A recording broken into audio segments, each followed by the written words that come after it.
اللهم صل وسلم وبارك على سيدنا محمد وعلى آله وأصحابه أجمعين. ازيكم حبايب قلبي الغاليين، عاملين ايه؟ يا رب تكونوا بكل خير. وحشتوني جدا من آخر فيديو قدمته. تعالوا اقول لكم النهاردة ازاي انا عملت العظمة دي من غير ولا جنيه، ما صرفتش ولا جنيه، وعملت الأكلة العظمة دي وكمان التحلية الروعة دي. ان شاء الله اتمنى ان انتم يعجبكم الفيديو. لو عجبكم الفيديو حطوا لايك كتير للفيديو، اشتراك للقناة. بشكر كل الناس اللي بتشترك معايا لأول مرة، وكمان بشكرهم على الكومنتات الجميلة، بقول لهم ربنا يكبر بخاطركم. كل اللي يدخل ويصلي على سيدنا محمد في التعليقات ربنا يرزقه بفرحة يسجد لها باكيا.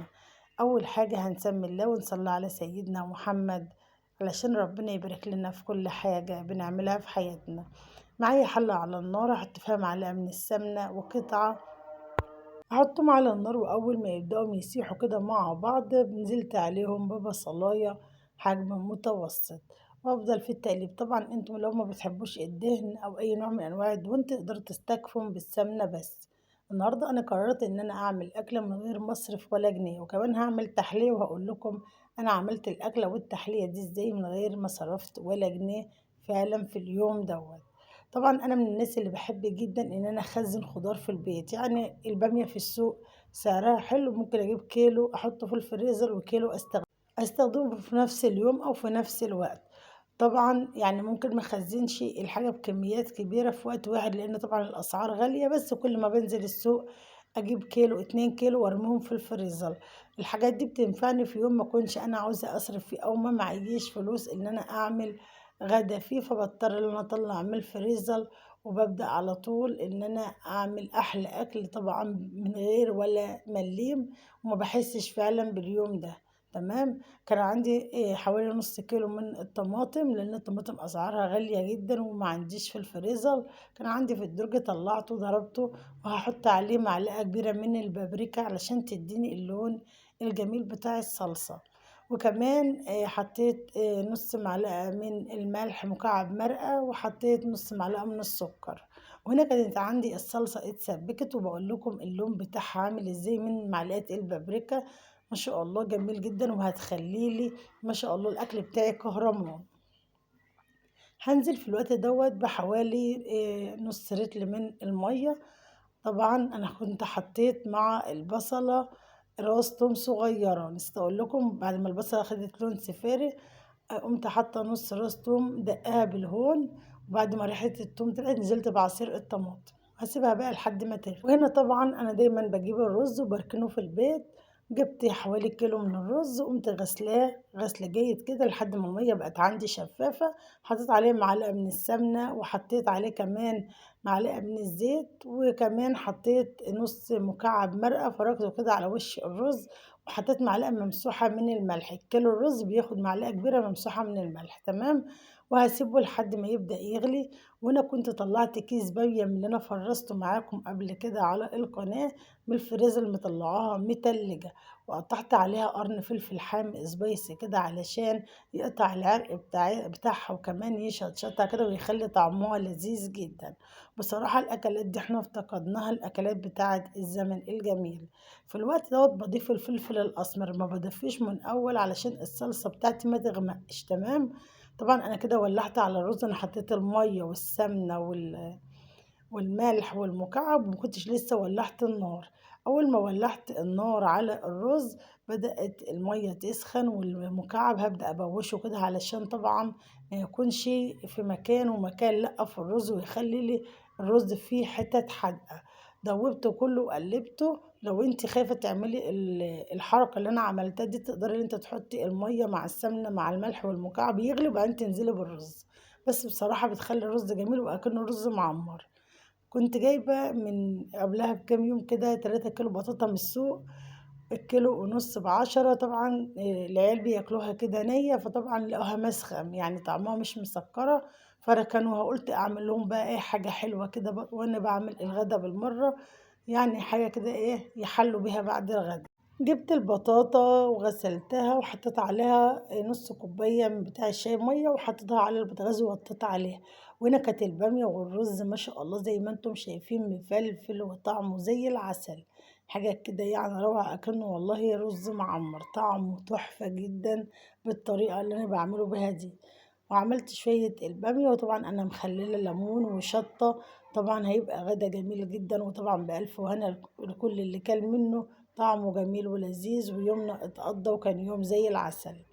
وهنا كانت خلاص البطاطا طبعا لما هديت عليها النار بتنزل ميه، خليتها استوت. طبعا لما استوت خدوا منها واحدتين كده كلهم، قلت مش مشكله، وقمت جايه.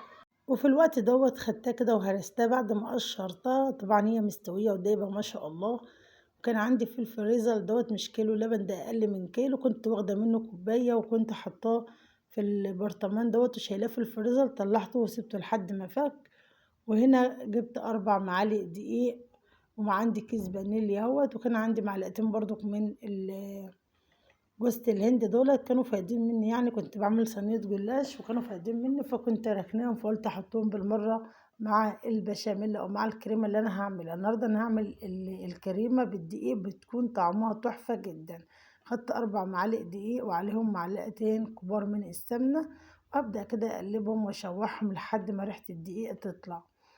وهبدأ في الوقت دوت أنزل بالحليب بتاعي دولت. يعني كان كيلو لبن وكنت أنا واخدة منه بس كوباية، ما كنتش واخدة منه كتير. غليته وحطيته بشيله في الفريزر، لأن ما بحط اللبن نعرفه في التلاجة حتى لو أنا غلياه، لو قعد أكتر من يوم بيروب، بيبقى لبن رايب. تمام. طبعا في الوقت دوت انا كنت عيناه، قلت استخدمه بقى البشاميل لاي حاجه، فقلت خلاص اطلعه واعمل النهارده تحليه منه كده، حاجه حلوه ياكلوها هما بيحبهم. طواجن البطاطا بالكريمه دي تحفه جدا. نزلت على الدقيق باللبن لما غلي، وهبدأ في الوقت دوت اضيف له سكر. هياخد نص كوبايه من السكر وكيس فانيليا، وهحط كمان معلقتين جوز الهند. بيفرقوا جدا في الطعم، لكن لو ما عندكيش عادي ما تحطهمش.